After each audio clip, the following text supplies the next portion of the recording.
காட்டுல ஒரு குதிரை வாழ்ந்து வருது. அதே காட்டுல ஒரு எலியும் வாழ்ந்து வருது. 2 பேருமே இப்ப பேசி ஃப்ரெண்ட்ஸ் ஆயிடுறாங்க. எலிக்கு கொஞ்சம் தற்பெருமை ஜாஸ்தி. ஒரு நாள் இந்த எலியும், குதிரையும் காட்ட சுத்தி பார்க்கலாம் அப்படின்னு சொல்லிட்டு போறாங்க.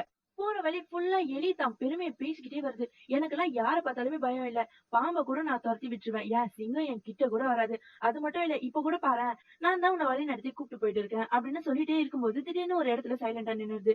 என்ன அங்கேயே நின்னுட்ட அப்படின்னு குதிரை எலிகிட்ட கேட்டதும், எலி சொல்லுது, அங்க பாரு ஒரு ஆறு ஓடுது அப்படின்னு சொல்லுது. அதுக்கு குதிரை கேக்குது, என்னது ஆறா? அந்த தண்ணியவா நீ ஆறுன்னு சொல்ற? அப்படின்னு கேட்டு அந்த தண்ணியில போய் நின்னுட்டு, இங்க பாரு இந்த தண்ணியில என் பாதி கால் கூட நனையல. நீயும் வா சீக்கிரமா போலாம் அப்படின்னு சொல்லிட்டு குதிரை அந்த எலிய கூப்பிடுது. குதிரை கிட்ட எப்படி ஹெல்ப் கேக்குறதுன்னு தெரியாம ரொம்ப நேரம் யோசிச்சுட்டு நின்னுட்டு இருக்கு. சரி நான் இவ்ளோ நேரம் சொன்னதெல்லாம் மனசுல வச்சுக்காத. என்ன உன் முதுகுல ஏத்தி கூப்பிட்டு போ அப்படின்னு சொன்னதும், குதிரை அப்படியே வா வலிக்கு அப்படின்னு சொல்லிட்டு அந்த எலிய முதுகுல ஏத்திட்டு இப்ப அந்த தண்ணிய கடந்து போகுது. அண்ட் இதுல இருந்து என்ன தெரியுதுன்னா, தற்பெருமையோட எப்பவுமே பேசவே கூடாது.